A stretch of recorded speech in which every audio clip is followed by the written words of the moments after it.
Bonjour et bienvenue dans ce tutoriel ANSYS Fluent dans lequel nous allons étudier le profil d'aile NACA 2412 à l'aide d'un maillage hybride. Donc ce profil d'aile qui est un classique de la CFD, nous allons l'étudier sous différents angles d'incidence en se concentrant principalement sur l'évolution de ses coefficients de traînée et de portance. Étant donné que c'est une étude paramétrique, le paramètre étant l'angle d'incidence, on va avoir besoin de générer plusieurs maillages. C'est pour ça qu'il est intéressant de se tourner vers le maillage hybride. Ce maillage hybride, il est constitué d'un domaine étendu en maillage structuré et d'un domaine proche de l'aile non structuré. Donc, ce maillage non structuré, il est adapté aux géométries complexes comme les profils d'aile, mais il est très long à générer. C'est pour ça qu'il est peu adapté aux grands domaines d'études. On va donc le coupler avec un domaine structuré qui lui sera beaucoup plus rapide à générer tout en permettant une bonne précision, mais qui ne serait pas adapté au maillage d'une géométrie complexe. Également, comme vous le savez peut-être, la version étudiante d'ANSYS Fluent est limitée à 500 000 éléments, donc on pourrait utiliser ce type de maillage dans un cas 3D avec un grand domaine d'études afin d'optimiser le nombre de mailles.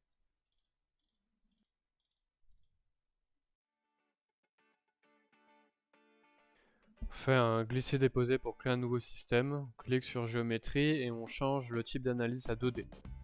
Ensuite on fait clic droit sur géométrie et nouvelle géométrie Design Modeler.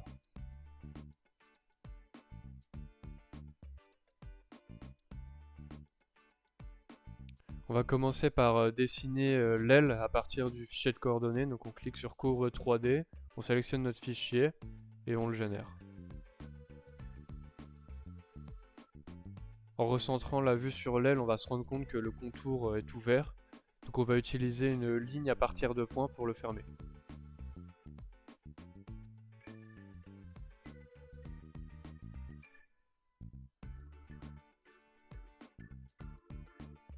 Ensuite, on translate l'aile afin que son axe de rotation soit au niveau de l'origine.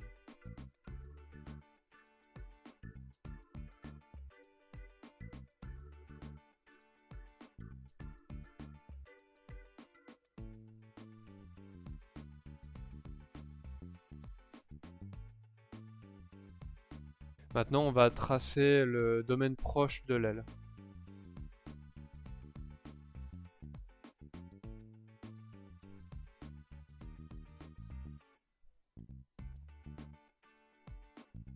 Ce domaine, ce sera un carré de 1,5 m de côté centré sur l'origine.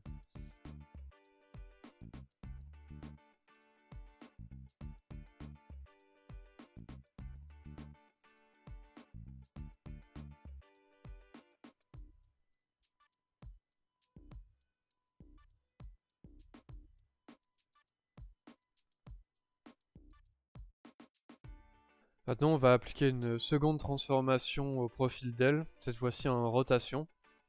Donc cette rotation de l'aile autour de l'axe Z va nous permettre de piloter l'incidence de l'aile avec un paramètre de simulation.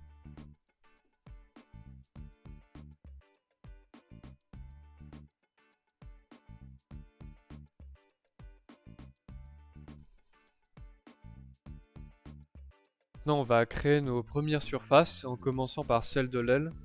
Pour sélectionner le corps filaire, on va avoir besoin de l'outil de sélection de zone en arête. Donc on va bien faire attention à sélectionner deux arêtes, d'une part le profil de l'aile, d'autre part la ligne qu'on avait créée pour le fermer. Et ensuite on répète la même opération pour le domaine proche de l'aile. On fait bien attention à ajouter un corps bloqué, ça nous sera utile plus tard. Ensuite on va appliquer une opération booléenne où on va soustraire la surface de l'aile à celle du domaine proche.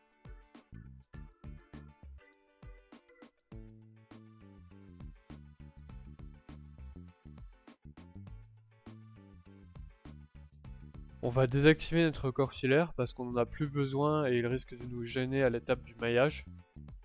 Ensuite, on crée une seconde esquisse dans laquelle on va dessiner le domaine étendu autour de l'aile.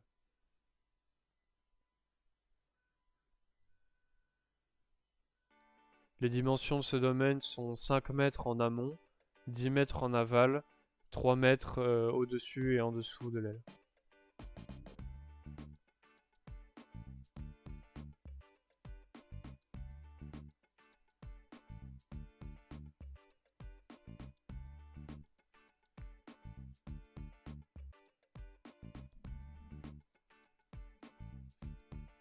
Toujours dans la même esquisse, on va dessiner un second rectangle qui sera coïncident avec la frontière du domaine proche de l'aile.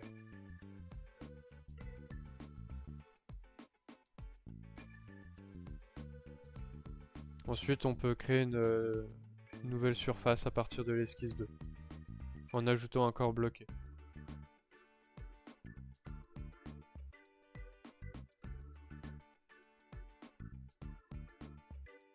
On va créer une troisième esquisse qui, elle, servira à poser la structure du maillage.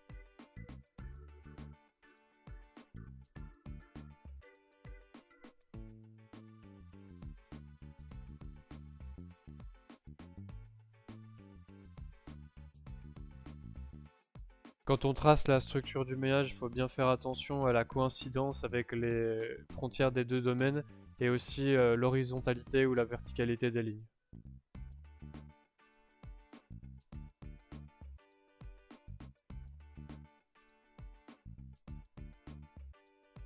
On va utiliser la fraction de face pour diviser le domaine étendu en 8 surfaces.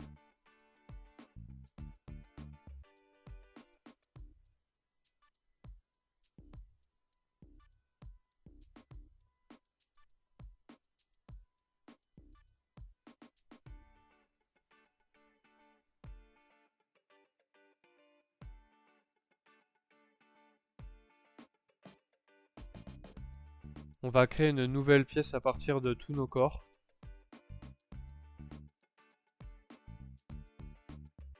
Et ensuite, on va changer le type de corps surfacique à fluide pour les deux domaines. Une fois que c'est fait, on peut fermer Design Modeler. Double-clic sur maillage ou clic droit éditer.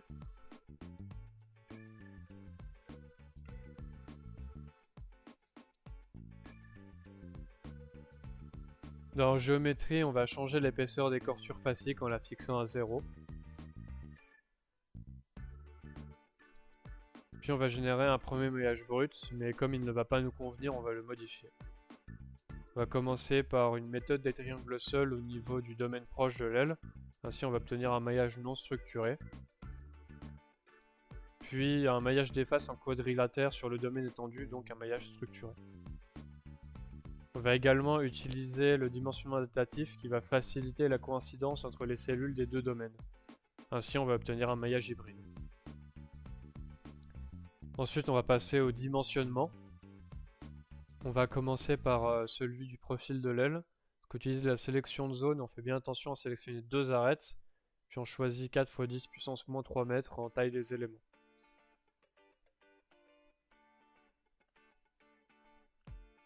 Et il faut bien faire attention à utiliser le comportement imposé pour le dimensionnement.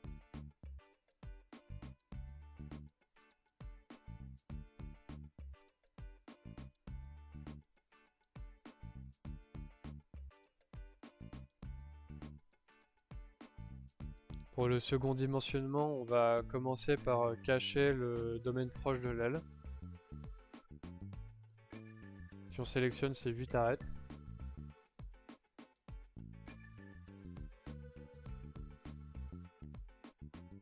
Ensuite, on fait réapparaître le domaine proche et on cache le domaine étendu. On sélectionne les 4 arêtes de la frontière du domaine proche. Faites bien attention à avoir 12 arêtes de sélectionner. On utilise le nombre de divisions avec 100 divisions et un comportement imposé. On fait réapparaître tous les corps et on génère à nouveau le maillage.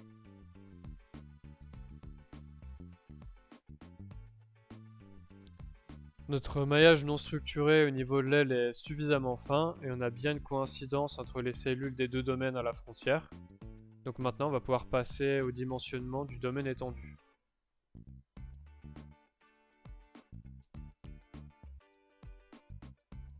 On va commencer par sélectionner ces 12 arêtes.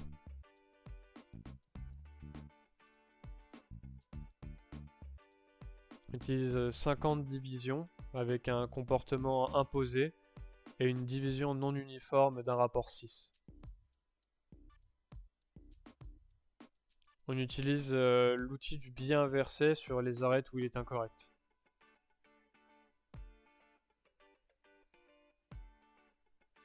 Et on génère à nouveau le maillage. Générer le maillage à chaque étape n'est pas obligatoire, mais c'est utile pour être certain de ne pas s'être trompé.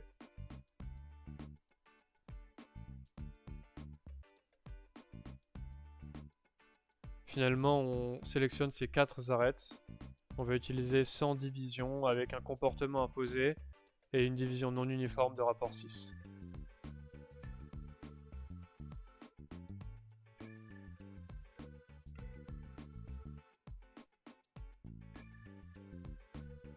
On génère notre maillage final et on va pouvoir passer aux sélections nommées. Tout à gauche, ces 3 segments correspondent à l'entrée, qu'on va nommer Inlet. Donc on fait clic droit, sélection nommée. Au-dessus et en dessous, on aura les Moving Walls, qui sont des murs qui vont bouger à la même vitesse que l'écoulement d'entrée.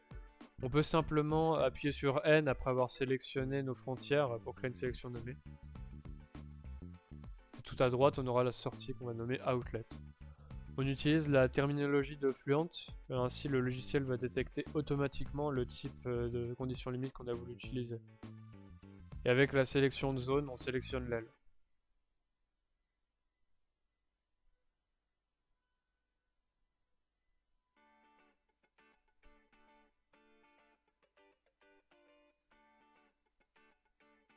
On va mettre à jour le maillage depuis le mailleur, ça sera plus rapide que de le faire depuis l'arbre de projet. Et une fois que ce message apparaît, on peut fermer le mailleur.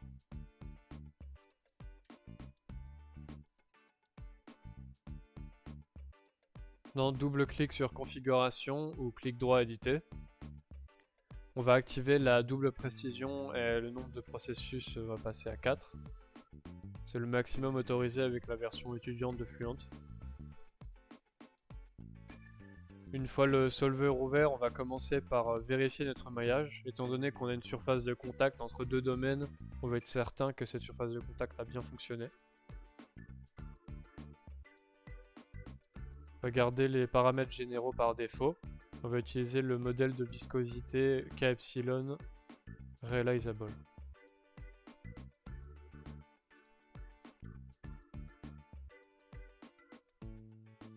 Dans les matériaux, on va double-cliquer sur l'air et on va utiliser la densité comme un paramètre d'entrée. Alors, on ne va pas modifier la densité en fonction des simulations. Par contre, on va l'utiliser quand on écrira les équations des coefficients de traînée et de portance.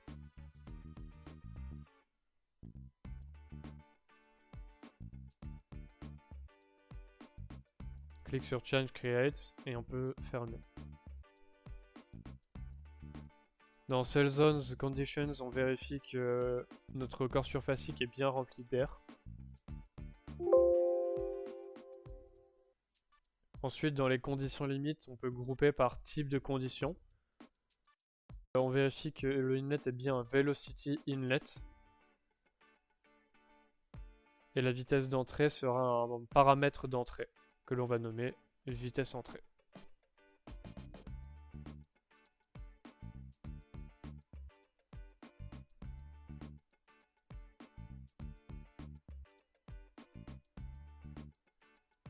On vérifie que le outlet est bien un pressure outlet. Maintenant, on va éditer nos murs afin de les transformer en moving walls qui vont bouger, donc, comme je l'ai dit tout à l'heure, à la même vitesse que l'écoulement d'entrée. Puis on peut vérifier que toutes nos conditions limites sont bien les bonnes, et surtout que l'aile est bien un mur. Dans les méthodes, on va passer toutes les équations au second ordre et on désactive la pseudo-time method. Ensuite, on va créer deux rapports. L'un pour la force de traînée qui s'appelle drag force. Donc on va tracer un graphique de l'évolution de la force, l'écrire dans la console et créer un paramètre de sortie. Cette force sera calculée au niveau de l'aile. Et ensuite, on fait la même chose pour la force de portance.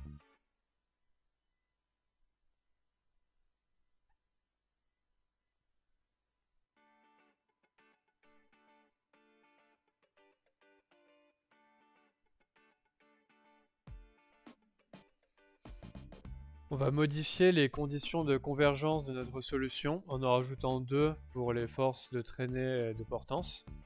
Notre critère d'arrêt sera à 10 puissance moins 4, c'est-à-dire que lorsque l'écart entre deux itérations successives du calcul de ces forces sera inférieur à 10 puissance moins 4, on arrêtera les calculs. On va utiliser une initialisation standard à partir de l'inlet. Puis on lance les calculs avec 500 itérations maximum.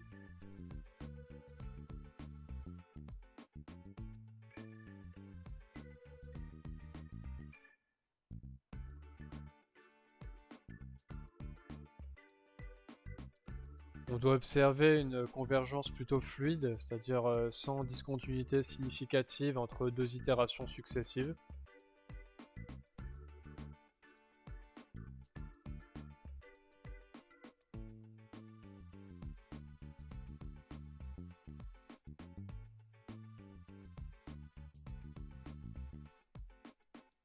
Notre solution va converger plutôt rapidement, au bout de 160 itérations pour un nombre d'incidences nul.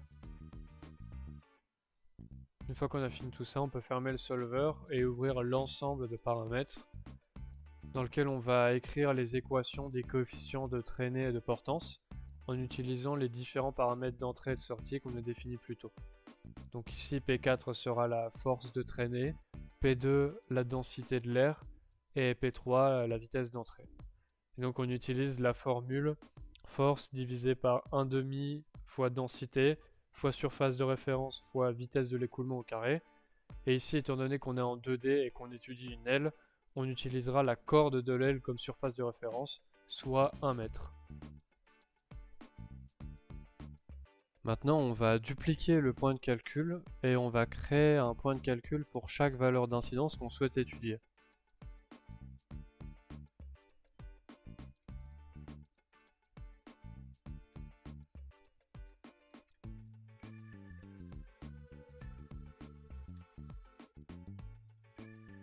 Ensuite, on va cliquer sur mettre à jour tous les points de calcul.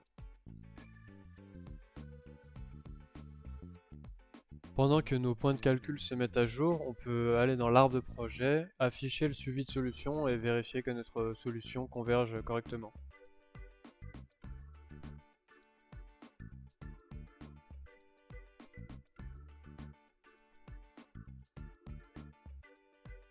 Une fois que nos calculs sont terminés, on va exporter les données de la table en CSV.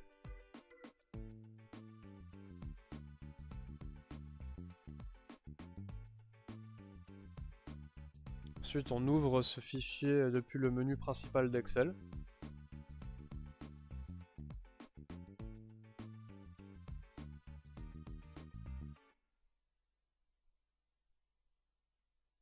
Alors, on va l'ouvrir en délimité par des virgules.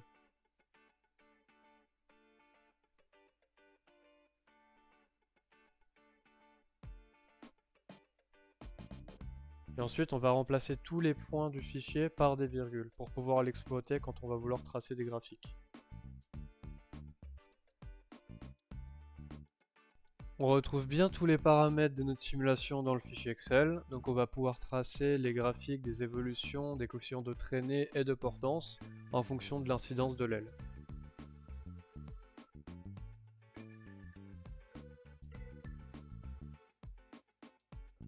On observe quelques discontinuités, notamment quand l'incidence atteint 8 degrés. Pour réduire ce genre de problème, on pourra jouer sur les paramètres de la simulation, comme les dimensions du domaine, la densité du maillage ou les paramètres de résolution.